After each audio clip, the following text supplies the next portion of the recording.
Hey, I'm doing a quick video today on a Samsung washer machine. It is, let me see if I can get it for you. It's a WA50R5200AW. The reason I'm saying that is because I have been getting a lot of uneven load errors and it has been driving me crazy. So did a little research. They said a lot of times it is the suspension of these machines. Not real good at this, suspension of these machines to be changed out. Well, the reason I'm even doing a video is because this model, with all the videos I watched, there was nothing that ever specified how to do it with this particular model. The reason I'm saying that is because they make it look a lot simpler. With some of the other models, there's 3 screws and then you can just lift the top up. That is not the case. I had to undo the 6 screws that go with this the headpiece unit, and then actually pull it up. But the reason that I'm really doing this is because all of them said there was tabs. If you can see, there's actually 2 screws underneath these rubber footers that they have. And so needless to say, that's what you need to look for. So I'll update you as I work on the suspension part.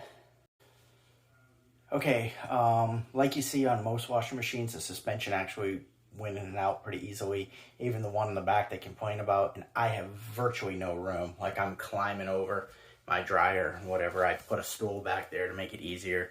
I also used a bungee cord to hold the top up. That seemed to work. So now I'm just going to go back and try and put the back of it together. The last thing I'm going to do, just to make sure it's all lined up, is put those 2 front screws in. But as far as putting in the new suspension, that was pretty simple. The hardest part was absolutely accessing the suspension parts. I'm going to jump back there and I'll kind of show you all the screws.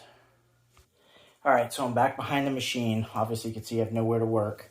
I had to take out this little, I assume this is a ground right here. To put that back, there's 2 screws here and here that hold up the top. Let's take out these 2 over here, and then you put in the 6 that go around the rim. And then the last ones I said I'm going to do up here. Again, I know this isn't the greatest video. The reason I'm posting it is solidly because I saw no videos that talked about this particular model, and it's different than the 5 videos I found. That there was none that talked about screws up here. They talked about tabs. They talked about one you pushed forward. It really was get these big guys out in the back, the 2 big ones out, which you could only access via taking this back panel off and then taking these 2 off and then kind of working it around. It's not the top, getting this off with a little bit of patience was the hardest part. Everything else was relatively simple. So we'll see how it finishes up. Okay, so the machine is hooked up, turned back on.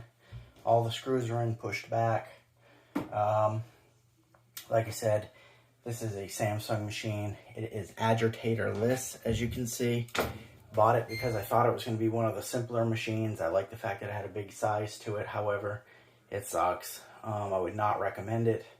I've read reviews that the agitator-less have a bigger bin, which is what I wanted for my family. But maybe one with a removable agitator. I don't know. It's a terrible machine. I would never recommend it.